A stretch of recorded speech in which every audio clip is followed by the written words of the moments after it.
Hi guys, we have here sweet potato leaves, so we're gonna blanch it. So ito yung dinner natin.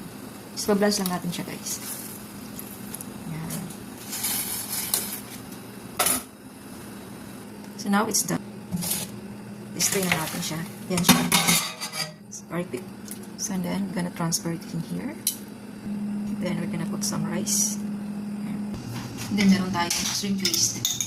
So ito yung pang-ano natin guys. Ito na yung pinaka-dinner natin. Ang sweet potato leaves guys, marami tayong makukuhang vitamins and minerals. Actually, it's also antioxidant. It's so good. It's healthy.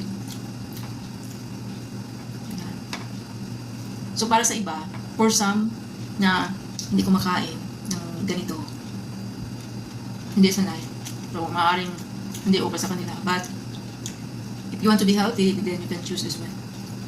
Healthy leaves. Mas healthy ito sa kinakain nating mga burger. Diba? So, masarap siya, guys.